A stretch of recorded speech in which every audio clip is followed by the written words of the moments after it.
A lot of people are now wanting to go solar. Some may be off-grid, others may just want to be able to tell the power company to go pack it in their pack it into spot. But there's one critical bit of information a lot of people don't think to learn before they set up their solar system. That could cause their system to fail or even burn their house down. One of the reasons it was so easy for me to learn solar is I already had a basic knowledge about volts, amps, and watts, what they are and what the difference is between them. At a young age, I used a simple analogy that made that very easy to understand. I'm going to share that with you, so when you set up your solar system, you won't have to watch the magic blue smoke coming off your wires, then have to call the fire department because your house is on fire because your wires had too many amps going through them. To make sure that doesn't happen, we're going to use this water hose to make this very easy to understand. If you imagine a water hose hooked up to a spigot on the side of your house, if you turn the spigot on, the water pressure in your system is the force that's going to push the water through the hose. Here in the United States where I am, we are likely to measure that pressure in pounds per square inch, PSI. In an electrical system, you'll have some kind of a generator, or in this case, solar panels that create an electric charge. That is the force that pushes the electricity through the wires. Water and electricity work very differently, but to help us understand it and simplify it, we can look at voltage in an electrical system the way we look at pressure in a water system. Pressure, water pressure, is the force that moves the water through the hose. Voltage is the force that moves the electricity through the wire. There we have volts. Now let's use the water hose, see if we can use this to help us try to figure out what amperage is. If you turn the spigot on, water will start flowing through the hose. We all know that. The more you turn it on, the more water will flow through. If you turn it down, less water will flow through. Here in the United States, we would measure that flow in gallons per minute. Other parts of the world, probably liters per minute. Gallons per minute is the number of gallons that will flow through here every minute. In an electrical system, we measure the amount of electricity actually flowing through the wires in amps. Volts is the amount of force pushing the electricity. Amps is the amount of electricity actually flowing through the wires. In a water system, we measure the amount of water flowing through the hose in gallons per minute. In an electrical system, we measure the amount of electricity flowing through the wires in amps. There we have volts and amps. Now to get watts, all we have to do is multiply volts times amps. To try to make some sense out of that, let's go back to the water hose, see if we can find a way to make that useful. Let's say we want to use our water system to do some work. We want to use it to clean off our patio. It's covered in dust, leaves, Cheerios, sawdust, bird residue. It's a mess. We want to hose it off. If we turn the water on, then put our thumb partly over the opening to help keep the pressure in the hose. With the pressure in the lines and a small stream of water, we can do a lot of work. Blast all that junk off the patio. Now if we take our thumb off and release that pressure, the water's just dribbling out. There might actually be even more water coming out now because our thumb's not blocking it. But with that low pressure, you're just not getting a lot of work done.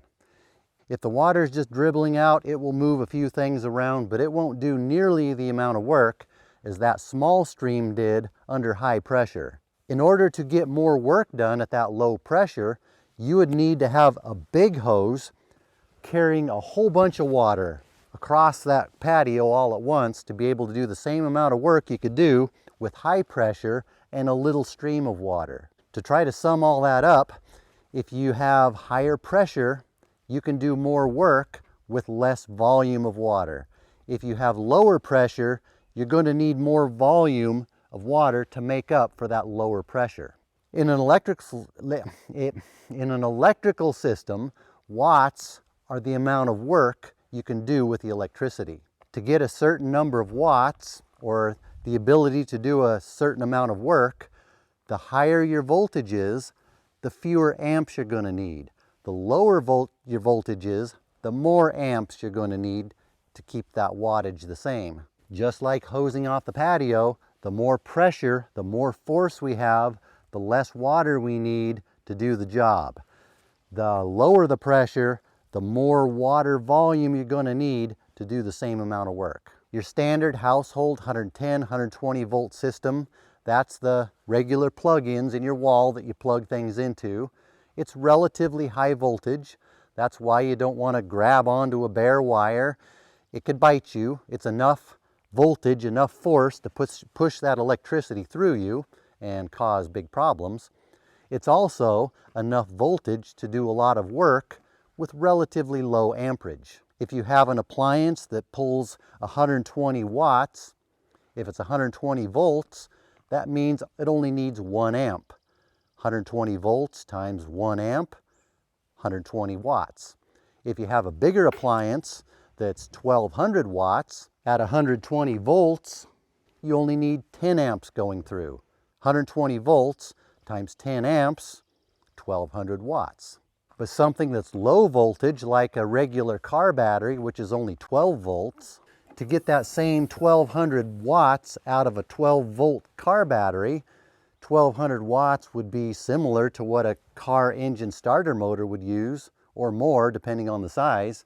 In order to get that 1200 watts out of 12 volts, you would need 100 amps. That's a lot of amps. That's why we have these big cables coming off of our car batteries, to carry high amperage all the way to the starter motor to give it all the watts it needs to turn over that engine.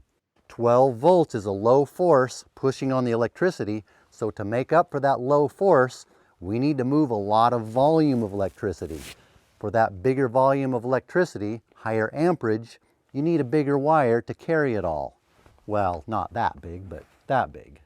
As opposed to the higher voltage appliances you use in your home that you can plug into the wall with smaller cords.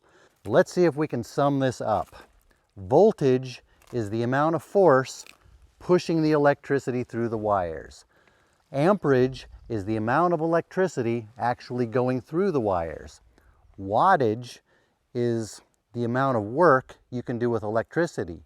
You get that by taking the voltage, multiplying it times the amperage. If you have high voltage, you don't need as much amperage to get the same number of watts. If you reduce the voltage, you have to bring the amperage up to get the same number of watts. Since amperage is the amount of electricity flowing through the wire, the more amperage you have, the bigger the wire needs to be to carry it all. So why didn't I just say all of that in the beginning? We could have skipped all that other stuff. So why do we need to know all this stuff? I remember asking that question a lot in school. I still haven't heard good answers to a lot of those questions, but when it comes to setting up a solar power system, knowing about volts, amps, and watts is important. You need to know that to be able to pick out the right equipment and know how to put the equipment together properly. For example, I have a long wire going from my solar panels up to where I need to use it. For those who are going to say, you need to bury that wire because blah blah will happen, this is temporary. I'm going to move these and I'm going to move what's up there.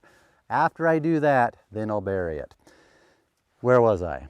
Oh yeah, since I have such a long run to do, I know if I wire these together a certain way, I can increase the voltage. With higher voltage, I can have the same number of watts, but with fewer amps going through the wire. That way, I can run a smaller wire between here and where I need it to go. Big copper wire is expensive, so being able to run a smaller wire saved me a lot of money. Running higher voltage allowed me to use smaller wires in between components and use less heavy-duty components because they didn't have to be made to handle high amperage. It also helped me to select which components are going to be compatible with the other components. What also helped there is I have a good friend who helped me pick out a lot of those components. If I didn't understand volts, amps, and watts, what he was saying would have sounded like a different language to me. But since I already knew about volts, amps, and watts, I was able to understand what he was saying. More importantly, if you set things up so your voltage ends up being higher than what your components and your wires are rated for, that high voltage can push electricity into places it's not supposed to be. It can overload things, it can destroy the components, or cause a fire and other bad things to happen. If you run too much amperage through a wire that's too small, or for components that's not made for that high of amperage, a big problem there is it can create heat. Sometimes a lot of heat, sometimes enough heat to melt things down, catch things on fire. Hold on. As I was editing this video, I realized there was a part here I should have mentioned, but I forgot. If you're putting too many amps through a wire that's too small, if it's only a little bit too small, it might not create enough heat to do any damage, but it's still going to be creating some heat. As it creates that heat, it will be consuming some of your energy. So you're wasting energy by having wires that are too small. You might be producing 1700 watts down at the solar panels, but up there, you might be only getting 1500 watts. That's another reason why it's important to learn about this stuff so you can select the right wires and equipment for your application. We'll be covering how to do that in a future video, I think. Now back to your regular scheduled programming.